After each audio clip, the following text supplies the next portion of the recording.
Dari yang pertama, kita semua sama tahu ada kelompok yang begitu ngotot menuntut pencabutan TAP MPRS nomor 25 tahun 1966. Kalau TAP MPRS ini dicabut, yang diuntungkan adalah keluarga besar PKI. Ini indikasi saudara. Enggak mungkin yang bukan PKI menuntut pencabutan daripada TAP MPRS tersebut. Karena kalau TAP MPRS nomor 25 tahun 66 dicabut, yang untung bukan umat Islam, yang untung bukan tentara, yang untung bukan polisi, bukan, yang untung bukan negara, yang untung adalah kader-kader PKI. Nah sekarang yang kedua, saudara, sebelum tahun 1998, sejarah pengkhianatan PKI di Madiun 1948 maupun G30S PKI 1965 itu tercantum, diceritakan dalam sejarah Indonesia, masuk dalam kurikulum. Jadi dari tahun 1965 sampai 1998 sejarah pengkhianatan PKI merupakan bagian daripada kurikulum pendidikan untuk pelajaran sejarah Indonesia. Tapi begitu masuk reformasi 98, saudara, pelajaran tentang pengkhianatan PKI baik di Madiun 1948 maupun G30S PKI 1965 dihapuskan dari kurikulum pendidikan. Saya bertanya-tanya, siapa ini manusia yang punya kekuatan bisa menghapus materi pengkhianatan PKI dari kurikulum? Ini bukan seorang biasa, saudara. Dia punya kekuatan politik, dia punya kekuatan ekonomi, dia punya kekuatan sosial. Kalau hanya rakyat jelata biasa, nggak mungkin dia bisa menghapus daripada pelajaran pengkhianatan PKI dari kurikulum pendidikan Indonesia, saudara. Dan dampaknya serius. Sejak tahun 98 sampai hari ini, saudara, apa yang terjadi? Yuk mari kita lihat, saudara. Anak-anak SD, SMP, SMA yang di tahun 98, saudara, baru mulai mencicipi sekolah, mereka nggak dapat lagi pelajaran tentang pengkhianatan PKI. Jadi dari tahun 98 sampai hari ini, generasi muda kita yang umurnya sekitar 25 sampai 27 tahun, mereka nggak tahu apa dan bagaimana PKI, saudara. Saudara, ini kurikulum ini penting. Kurikulum ini membentuk daripada ideologi bangsa.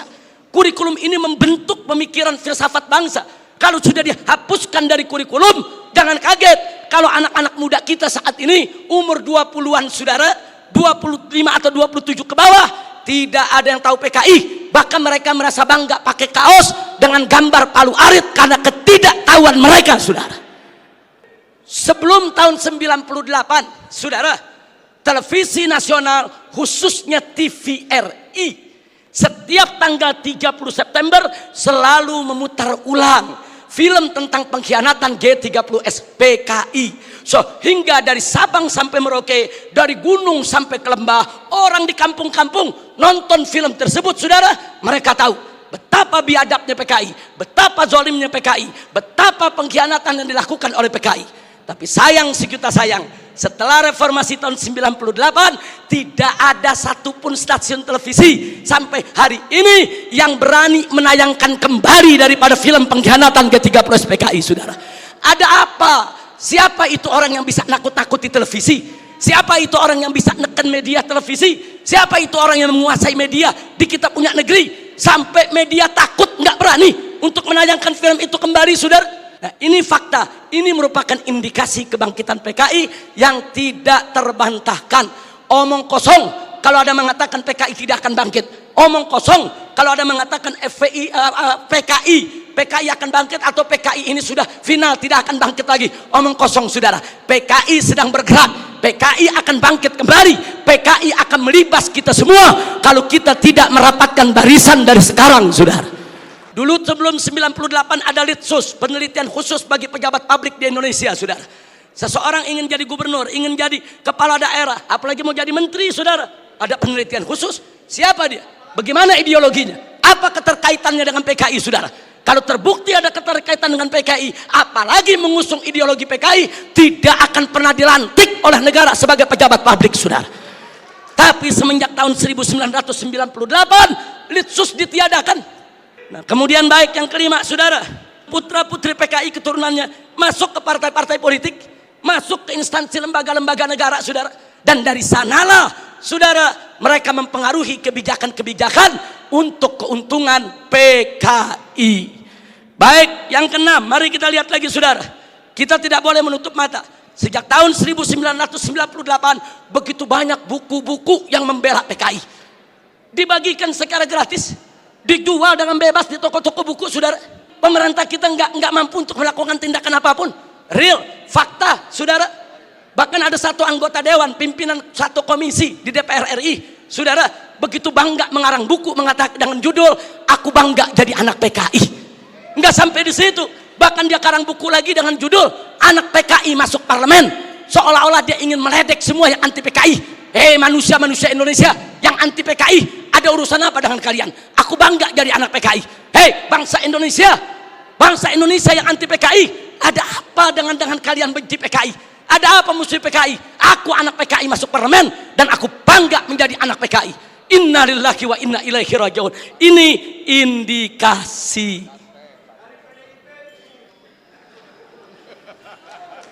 Yang ngomong yang sebelah sana. Mari kita lihat yang nomor 7. Saudara, adanya usulan RUU KKR, Komisi Kebenaran dan Rekonsiliasi. Ini juga tidak lepas dari peran-peran untuk kepentingan PKI. Kemudian yang ke-8, bagaimana Komnas HAM, luar biasa saudara. Berikut LSM liberal yang menjadi LSM komprador, saudara, yang bersuara untuk kepentingan asing, juga mereka semua bersuara untuk membela PKI. Yang ke-9, maaf saudara, ya, ada bantuan Cina kepada Indonesia, berikut kompensasinya. Saya tidak campur urusan ekonomi negeri ini saudara, tapi kalau sudah bantuan dari negara komunis Cina ke Indonesia dengan kompensasi tenaga kerja yang masuk Indonesia, wajib untuk diwaspadai saudara.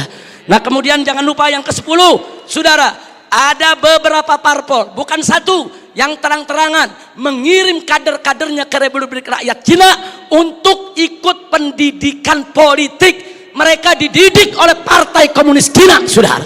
Ada apa? Ya, itu hak partai tersebut, itu hak pribadinya, saya tidak ikut campur. Tapi saya sebagai bangsa Indonesia punya hak untuk mewaspadai partai-partai yang menjalin kerjasama dengan Partai Komunis Cina, saudara. Yang ke-11, di mana-mana ada seminar, ada temu kangen, saudara. Di mana-mana ada temu kangen PKI, seminar PKI, saudara. Sementara, saudara, dari pihak aparat keamanan setengah hati untuk membubarkan mereka, saudara. Berapa kali di Taman Ismail Marzuki mereka menggelar acara, bikin kegiatan, saudara. Ada bentrokan dengan gerakan bela negara, dengan laskar-laskar FPI di beberapa tempat, saudara. Ada apa? Ada lagi anggota-anggota dewan yang merupakan kader PKI menggunakan kunjungan kerja mereka untuk membuka temu kangen kader PKI sebagaimana terjadi di Banyuwangi beberapa waktu yang lalu, saudara. Yang ke-12, pembentukan ormas orsospol yang berafiliasi kepada PKI, pemutarbalikan sejarah PKI dan lambang PKI, saudara, saat ini di kalangan selebritis kaula muda, dan maaf, sampai Menko Polhukam, maaf, harus saya sampaikan, saudara, begitu kami protes adanya kaos-kaos berlogo PKI, Pak Menko mengatakan, saudara, tentara dan polisi tidak usah over, jangan berlebihan. Jangan kalau ada logo PKI dianggap PKI. Ini kan cuma tren anak muda.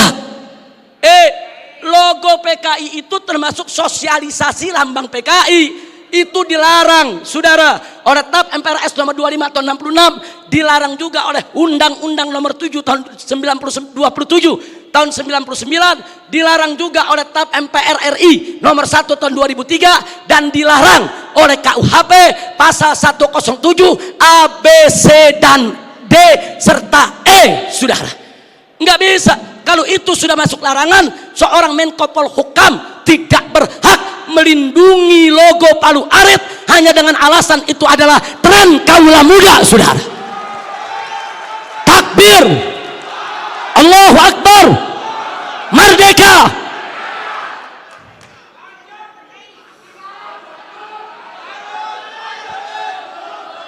Baik, yang ke-15, saudara. Belum lama ini, saudara, ada usulan konyol penghapusan kolom agama dari KTP, saudara.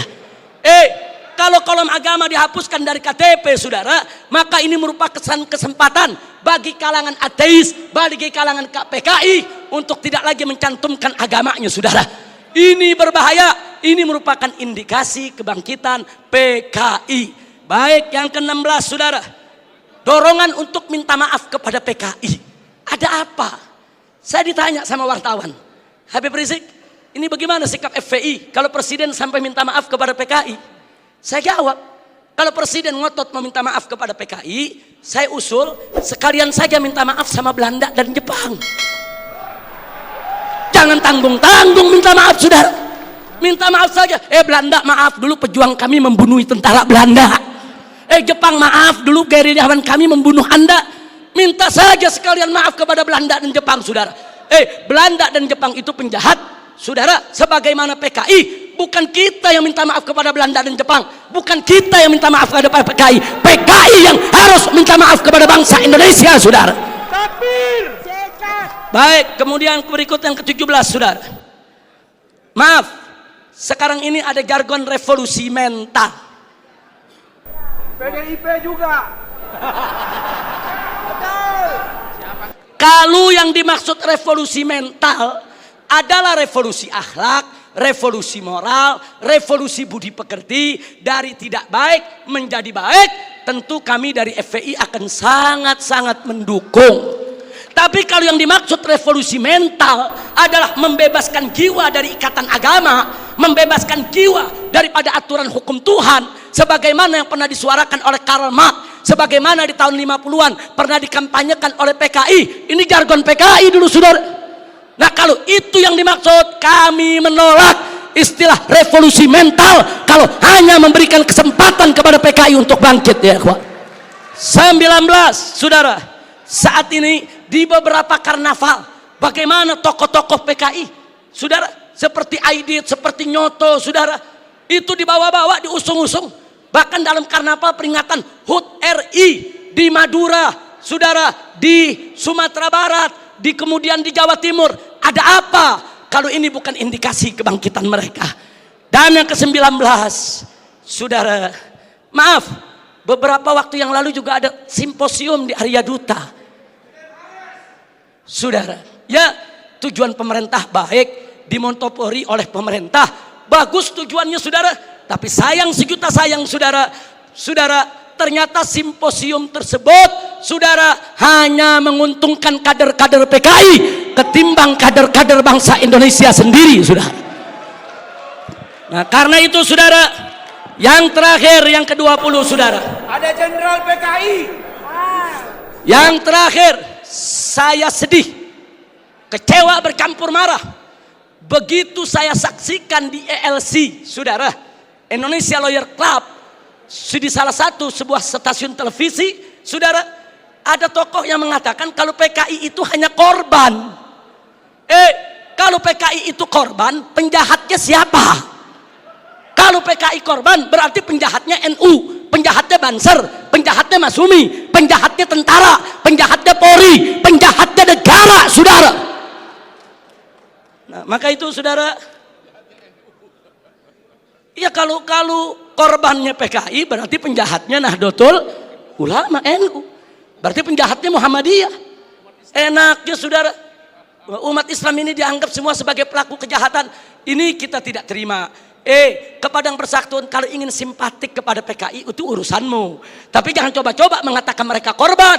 Itu akan menyinggung perasaan jutaan umat Islam di Indonesia. Baik, saudara, saya di sini tidak mau sebentar karena waktu sudah sebentar. Implikasi saya lewatkan dulu. Usulan FPI untuk simposium ini. Ayo kita kembali kepada Pancasila dan Undang-Undang Dasar 1945 yang asli, yang dijiwai Piagam Jakarta sebagaimana amanat dekret Presiden 5 Juli tahun 1959. Takbir, merdeka. Yang kedua, tolak segala perbuatan dan pemahaman ideologi yang bertentangan dengan nilai luhur ketuhanan yang Maha Esa sebagai jiwa daripada Pancasila. apapun ideologi, pemahaman dan perbuatan yang bertentangan dengan nilai luhur ketuhanan Yang Maha Esa harus kita tolak, saudara. Termasuk pemahaman PKI, komunisme, ateisme, kemudian Leninisme, Marxisme, termasuk segala kemunkaran dan kemaksiatan yang bisa mengundang kemurkaan Allah sehingga bisa terjadi yaitu malapetaka dan musibah di negeri kita. Yang ketiga, tegakkan dan laksanakan TAP MPRS nomor 25 tahun 66, Undang-Undang nomor 27 tahun 99, TAP MPRI nomor 1 tahun 2003 dan KUHP pasal 107A sampai E. Karena itu kita serukan TNI dan Polri jangan pernah ragu. Anda semua punya payung hukum untuk menindak, menutup, membubarkan setiap kegiatan PKI di seluruh wilayah NKRI ini, saudara. Kemudian yang keempat, ada 5 poin, saudara. Tolak formalisasi rekonsiliasi dengan PKI. Saudara, saya punya cerita. Di tahun yang lalu, 16 Agustus tahun 2015, kami Ormas Islam itu melakukan long march yang diikuti oleh ratusan ribu umat Islam dari Senayan, Sudirman, Tamrin sampai ke Istana. Kenapa kami gelar itu parade tauhid, saudara, dengan ratusan ribu umat Islam? Karena kami dengar dari sumber yang sangat terpercaya bahwa Presiden, saudara, berencana untuk memasukkan, saudara, item permohonan maaf kepada PKI di dalam pidato kenegaraannya. Kita melakukan demo-demo kecil dan puncaknya yaitu tanggal 16 Agustus 2015, saudara. Nah, lalu apa, saudara? Di situ umat Islam sepakat kalau Presiden Jokowi tetap ngotot meminta maaf kepada PKI atas nama negara, kami akan serukan umat Islam, saudara, dan seluruh bangsa Indonesia dari Sabang sampai Merauke, kita turun ke jalan lengserkan siapapun presiden yang membela PKI, saudara. Takbir, merdeka. Nah, kenapa kami tolak formalisasi rekonsiliasi dengan PKI? Karena akan membuka luka lama sejarah dan bisa membuka pintu fitnah yang berbahaya. Yang ingin saya berbagi cerita, saya diundang oleh Menko Polhukam di rumahnya. Kami diajak dialog soal PKI. Saya tanyakan langsung kepada beliau, apa betul Presiden tetap akan minta maaf kepada PKI? Beliau saat itu memberikan jaminan, Habib, Presiden tidak akan minta maaf kepada PKI. Kalau sampai saya menyetujui itu, beliau tunjuk pengawalnya di sebelah Kopassus. Ini anak buah saya Kopassus akan tembak kepala saya. Nah, terus saya tanya lagi, saudara, kepada beliau, baik, tapi saya dengar Anda dapat tugas khusus dari Presiden untuk mencari formulasi rekonsiliasi nasional berkaitan dengan PKI. Nah, beliau jawab betul. Jadi beliau tidak menafi, saudara, betul. Saya dapat tugas bagaimana mencari formulasi rekonsiliasi kita dengan PKI. Baik, saya tanya, itu maksud rekonsiliasi itu apa, Pak? Tujuannya apa? Apa tujuannya? Oh, dikatakan supaya tidak ada dendam di antara kita, supaya kita hidup damai. Oh, kita tolak, saudara. Tidak perlu rekonsiliasi yang formal. Sebab, saudara, rekonsiliasi secara alami telah berjalan di tengah masyarakat antara PKI dengan bangsa Indonesia, saudara. Artinya hari ini seluruh kader-kader PKI, keturunan PKI sudah mendapatkan hak sosialnya, hak sipilnya, hak budayanya, hak politiknya, hak ekonominya. Mereka minta apa lagi? Mereka jadi pejabat bisa, jadi pengusaha bisa. Mereka udah nggak diganggu oleh umat Islam, saudara. Itu rekonsiliasi alami. Saudara, tinggal kita minta kepada keturunan PKI tersebut, silakan kalian berkarya, silakan kalian ini berkarir, silakan kalian berjuang untuk bangsa ini. Tapi satu syarat, kami tidak akan ganggu kalian jadi pejabat, jadi bisnismen, jadi pengusaha. Tidak. Tapi syarat, jangan lagi bangkitkan ideologi komunis, jangan lagi bangkitkan partai komunis di Indonesia. Nah, tapi sekarang mereka minta lebih. Mereka minta partai komunis dipulihkan kembali dan lebih kurang ajarnya lagi, saudara. Mereka minta negara minta maaf kepada mereka. Ini rekonsiliasi macam apa? Maka itu rekonsiliasi yang diformalisasi oleh pemerintah, saya khawatir ini akan membuka luka lama sejarah dan ini bisa membuka fitnah yang sangat berbahaya, saudara. Makanya tepat yang dikatakan oleh Kiai Haji Salahuddin Wahid, cucu daripada saudara pendiri Nahdlatul Ulama beberapa waktu yang lalu, kalau presiden pemerintah ini sampai minta maaf kepada PKI akan melukai seluruh perasaan daripada warga NU. Dan saudara, lebih telak lagi yang disampaikan oleh anggota Dewan Pertimbangan Presiden, yaitu Kiai Haji Hasyim Muzadi. Beliau sampaikan langsung kepada Bapak Presiden, kalau Bapak minta maaf kepada PKI, bukan hanya NU yang terlukai, seluruh umat Islam bangsa ini akan terlukai. Ini bahaya, ini negeri udah damai, udah tenang, kita nggak ribut-ribut lagi soal PKI, saudara. Kenapa mau dikorek-korek lagi luka lama, saudara? Nah, karena itu saudara, kalau ada usulan bongkar itu kuburan massal yang isinya PKI, apa seluruh kuburan mau dibongkar? Kuburan kiai-kiai, santri-santri, saudara, umat Islam yang mereka sembelih, apa semua mau dibongkar? Apa semua juga mau dibangkitkan kembali, yaitu luka lama yang sudah ada?